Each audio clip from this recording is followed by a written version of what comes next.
If anyone expected a crazy shock that Manchester United would create against Arsenal on Super Sunday, they would have been disappointed.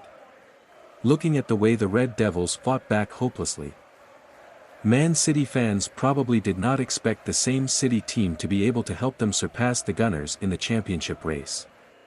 During an afternoon stroll at Old Trafford, Mikel Arteta's team easily won.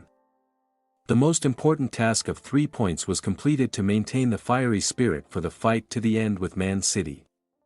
Meanwhile in Manchester, Erik ten Hag and his team are simply hopeless. Manchester United took the field with a team missing many key players such as Bruno Fernandes, Harry Maguire, Marcus Rashford. People still cannot understand what happened to the Red Devils medical team when this player ran out, others had to be hospitalized.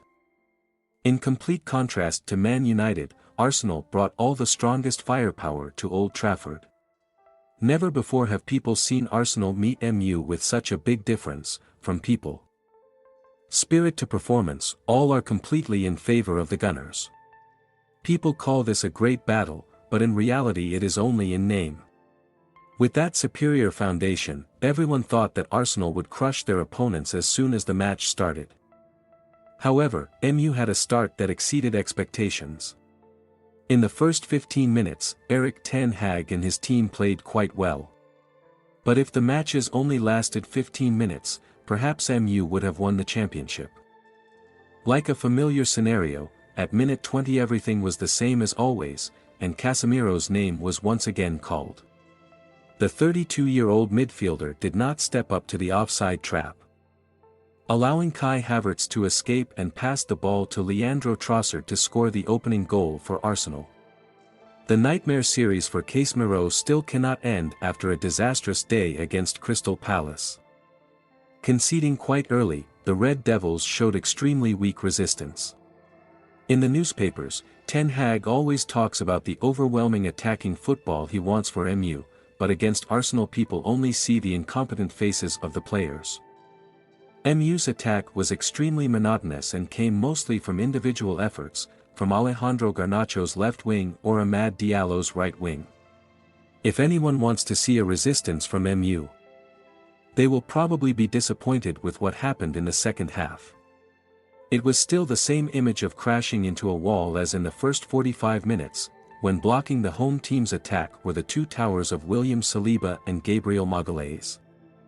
Arsenal defended leisurely, not taking too much effort to neutralize the home team's weak attacks. The Gunners probably also understand that with such an opponent, they just need to stay strong and not make mistakes to win. The surprising thing here is how Arsenal set up the mid-block 4-4-2 exactly the same way they did in the match at Man City's field. Even if a destructive attacking machine like the Citizens could not find a way into David Raya's goal, what percentage of chances does MU have to score? The highlight of the Super Sunday match was not as explosive as expected when Arsenal proactively kept their strength after a goal advantage and the other side was a very weak host. It wasn't until the 79th minute that substitute Gabriel Martinelli dribbled the ball skillfully and shot it very hard towards MU's goal, but Onana's hand narrowly saved them. By the end of the match, Arsenal had picked up 3 points to retake the top spot from Manchester City. This season Mikel Arteta and his students have shown that their bravery is gradually forming. Coach Mikel Arteta's team has not lost any matches against opponents in the Big Six group. Arsenal collected 22 out of the maximum 30 points and was even more impressive when they defeated Man City, Liverpool, Tottenham, Chelsea and Man United at least once. For the first time since the legendary season, the Invincibles, Arsenal once again lived in a sense of pride when racing to the final round of the championship. Now all hope will be for Tottenham and the reception of Man City in midweek. If Arsenal wins the Premier League championship this year, it will be a completely worthy championship after the tireless efforts of Mikel Arteta and his students.